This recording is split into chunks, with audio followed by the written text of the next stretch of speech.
ମା ଖମ୍ବେଶ୍ୱରୀ ହେଉଛନ୍ତି ଆସିକାର ଅଧିଷ୍ଠାତ୍ରୀ ଦେବୀ। ଲୋକମାନେ କୁହନ୍ତି ଡାକିଲେ ଓ କରନ୍ତି ମା। ପୂର୍ବ କାଳର କଥା। ଦିନେ ଖମ୍ବମୁନି ନାମରେ ଜଣେ ଲୋକ ଜଙ୍ଗଲରେ ରହୁଥିଲେ। ସେହି ଦିନଠାରୁ ମା ମଧ୍ୟ ଏକ ଛୋଟ ଝିଅ ରୂପ ନେଇ ଖମ୍ବମୁନି ସହ ରହିବାକୁ ଲାଗିଲେ।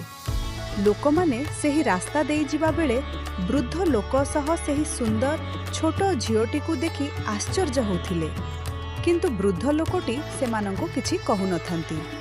କିନ୍ତୁ ଧୀରେ ଧୀରେ ମାଙ୍କ ସତକୁ ଲୋକମୋଚନକୁ ଆଣିଲେ।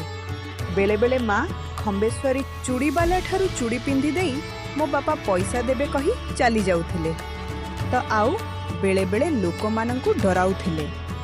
ଝିଅର ଏହିପରି କାର୍ଯ୍ୟକଳାପକୁ ଦେଖି ବାପା ଦିନେ ଚାପୁଡ଼ା ମାରିଥିଲେ, ଯଦ୍ୱାରା ମାଙ୍କ ଗୋଟିଏ ପାର୍ଶ୍ୱ ବୁଲି ଯାଇଥିଲା। ଚୈତ୍ର ମାସରେ ମାଙ୍କର ବିଶେଷ କରି ପୂଜା କରାଯାଇଥାଏ। ଏ ମାସରେ ପ୍ରଥମ କରି ପିଲାମାନଙ୍କର ଚୁଟି ପକାଇଲେ ରିଷ୍ଟ ଖଣ୍ଡନ ହେବା ସହ ରୋଗବିଧି ମଧ୍ୟ ହୋଇନଥାଏ। ଜୟ ମା ଖମ୍ବେଶ୍ୱରୀ।